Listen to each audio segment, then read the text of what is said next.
Hello! I am back with a new recipe. ಅವರೆಕಾಳು ಸೀಸನಲ್ಲಿ ಅವರೆಕಾಳು ತಿಂದಿಲ್ಲ ಅಂದರೆ ಹೇಗೆ? ಇದ್ಕಿದ್ದ ಅವರೆಕಾಳು ಚಿಕನ್ ಸಾರು ತಿಂತಾ ಇದ್ರೆ ಈ ಚಳಿಗೆ ಓಹೋ ಸ್ವರ್ಗ ಸುಖ. ಮೊದಲೊಂದು ಬಾಂಡ್ಲಿ ತಗೊಂಡು ಅದಕ್ಕೆ ಈರುಳ್ಳಿ, ಮೆಣಸಿನ್ಕಾಯಿ ಆದಷ್ಟು ಎಲ್ಲ ಹಸಿ ಐಟಮ್ಸೇ ಹಾಕ್ಕೊಳ್ಳಿ. ಶುಂಠಿ ಬೆಳ್ಳುಳ್ಳಿ ಪೇಸ್ಟ್ ಬೇಡ. ಶುಂಠಿ ಬೆಳ್ಳುಳ್ಳಿ ಹಾಕ್ಕೊಂಡು ಸ್ವಲ್ಪ ತೆಂಗಿನಕಾಯಿ ಹಾಕ್ಕೊಂಡು ಚಕ್ಕೆ ಲವಂಗ ಹಾಕಿ, ಟೊಮೆಟೊ ಹಾಕಿ, 3 ಸ್ಪೂನು ಧನಿಯಾ ಹಾಕಿ, ಕಾಳು ಮೆಣಸು ಹಾಕಿ, ಮಸಾಲ ಕಂಡಿಡಿದೇ ಇರೋ ಥರ ಸ್ವಲ್ಪ ನೀರು ಹಾಕಿ ಅದನ್ನು ಚೆನ್ನಾಗಿ ಫ್ರೈ ಮಾಡಿಕೊಂಡು ಫ್ರೈ ಆದಮೇಲೆ ಅದನ್ನು ಚೆನ್ನಾಗಿ ಆರಿಸಿ ಅದಾದಮೇಲೆ ಅದನ್ನು ಜಾರಿಗೆ ಟ್ರಾನ್ಸ್ಫರ್ ಮಾಡಿ ನೆಕ್ಸ್ಟು ಗಸಗಸೆ ಹಾಕಿ. ನಾನು ಗಸಗಸೆನ ಹುರಿಯೋಕ್ಕೆ ಯಾಕೆ ಹಾಕ್ತಿಲ್ಲ ಅಂದರೆ ಹುರಿತಾ ಅದೆಲ್ಲ ಬಾಂಡಿಗೆ ಅಂಟ್ಕೊಬಿಡುತ್ತೆ, ಅದಕ್ಕೆ ನಾನು ಹಾಕಕ್ಕೆ ಹೋಗಿಲ್ಲ. ಅದನ್ನೆಲ್ಲ ನೀಟಾಗಿ ನುಣ್ಣಗೆ ರುಬ್ಕೊಂಡ್ಬಿಡಬೇಕು. ರುಬ್ಕೊಂಡಾದ್ಮೇಲೆ ಒಂದು ಕುಕ್ಕರ್ಗೆ ಒಂದು ಸ್ವಲ್ಪ ಎಣ್ಣೆ ಹಾಕಿ ಆನಿಯನ್ ಚೆನ್ನಾಗಿ ಫ್ರೈ ಆದಮೇಲೆ ಸ್ವಲ್ಪ ಚಿಲ್ಕ್ಸಿರೋ ಅವರೆಕಾಳು ಹಾಕಬೇಕು. ಚಿಕ್ಕ ವಯಸ್ಸಲ್ಲಿ ನಮ್ಮ ಅಜ್ಜಿ ಏನು ಹೇಳೋರು ಗೊತ್ತಾ, ನಡ್ಕೊಂಡು ಹೋಗ್ತಾ ಇದ್ರೆ ಚಿಲ್ಕವರೆಕಾಳು ಸಿಪ್ಪೆಗಳು ರೋಡಲ್ಲೆಲ್ಲ ಬಿದ್ದಿರೋದು.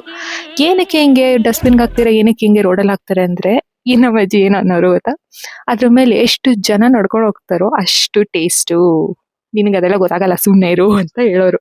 ಬಟ್ ಅದು ನಿಜಾನೇ, ಸಿಕ್ಕಾಪಟ್ಟೆ ಟೇಸ್ಟ್ ಆಗಿರೋದು ಸಾರು ಮಾತ್ರ. Okay, coming to the recipe. ಕಾಳನ್ನ ಚೆನ್ನಾಗಿ ಎಣ್ಣೆಲಿ ಬಾಡಿಸ್ಕೊಂಡು ಚಿಕನ್ ಹಾಕಿ ಚಿಕನನ್ನು ಒಂದು ಸ್ವಲ್ಪ ಫ್ರೈ ಮಾಡಿಕೊಂಡು ಆಮೇಲೆ ಉಪ್ಪು ಮತ್ತು ಅರಿಶಿನ ಪುಡಿ ಹಾಕಿ ಅದನ್ನು ಸ್ವಲ್ಪ ಬಾಡಿಸ್ಕೊಂಡು ಅದಾದಮೇಲೆ ರುಬ್ಬಿದ ಮಿಕ್ಸರ್ ಹಾಕಿ ನೀರು ಕನ್ಸಿಸ್ಟೆನ್ಸಿ ಅಡ್ಜಸ್ಟ್ ಮಾಡಿಕೊಂಡು ಅದಾದಮೇಲೆ ಸ್ವಲ್ಪ ಉಪ್ಪು ಖಾರ ಎಲ್ಲ ಚೆಕ್ ಮಾಡಿ ಲಿಡ್ ಕ್ಲೋಸ್ ಮಾಡಿ 2 ವಿಷಿಲ್ ತೆಗಿಬೇಕು. 2 ವಿಷಿಲ್ ಆಗಿ ಸ್ಟೀಮ್ ಎಲ್ಲ ಆರಿದ್ಮೇಲೆ ಕುಕ್ಕರ್ ತೆಗೆದು ಮೇಲಿಂದ ಕೊತ್ತಂಬರಿ ಸೊಪ್ಪು ಉದುರಿಸಿದ್ರೆ ಬಿಸಿ ಬಿಸಿ ಇದ್ಕಿದ ಅವರೆಕಾಳು ಚಿಕನ್ ಸಾರು ರೆಡಿ. ಬಿಸಿ ಅನ್ನದ ಜೊತೆ ಸಾರು ಹಾಕ್ಕೊಂಡು ಹಂಗೆ ಒಂಚೂರು ಕಬಾಬ್ ತಗೊಂಡು ಈ ಚಳಿಗೆ ಬ್ಯಾಟಿಂಗ್ ಮಾಡ್ತಿದ್ರೆ ಆಹಾ.